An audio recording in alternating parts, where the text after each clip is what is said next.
Okay, I hope you can see this.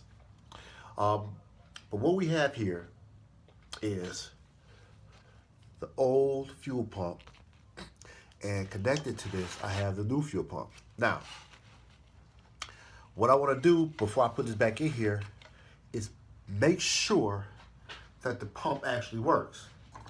Now, you wonder, why am I doing this now? Well, nothing's perfect, and I didn't think about doing this before I put the new one on, but at least it's not in the car.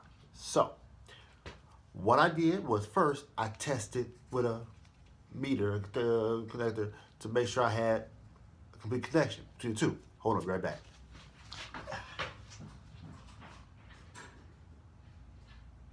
All right. So, to the little guy here, very simple, $5 part. You hook it one side to the other, and if you have a complete circuit, it lights up. And boom, you see it? Lights up. It's lighting up on the bad pump, and I'm like, oh, damn. That's not a good sign. Maybe I should do a little more investigation to make sure the pump is still good. Now, I need to put some power through this battery pump. 12 volt DC battery car, 12 volt. So we don't want to put a 12 volt battery around the pump. It's not necessary. Pull a battery out, do that. I'm not an electrician, but I do understand basics. So what we had to do is get some power through this pump to see if it fired off. So what I did was, I took right here a Duracell 6 volt battery. Okay. Took a couple wires here. Real simple. A couple wires. Put little clamps on the end of them. Just a little makeshift. And I just stuck it right here. Don't have to screw them. You want to make sure it doesn't come out, you can screw them. Or you tape them. I didn't have to do that. We'll do this for short term. Short term, negative, positive. All right. Took the pump here.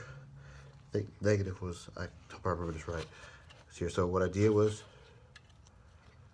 see if I can get a spin on it. I get a spark. I get no action on the pump. Pump's not firing off. Nothing. Okay? Oh, you can't see that because I have something in the way. Oh, that. No. Ironically, a fuel pump relay. So, what you see here, here's the pump. And we're, doggone it. Get back in here. I can get better out of the way, we don't need to see that. But, got two connections at the top. You just, negative, positive. No reaction. Okay? So, nothing going through here. All right, great. That is what we expected to have happen. But now we also want to make sure that, hey, guess what? Let's make sure that our pump works right here before we go plug this thing back up. Great idea. So, same principle here. Here's the pump. I'll put it closer so you can hear it in case it makes noise. Like I had it on. Negative and positive. Touch it there. And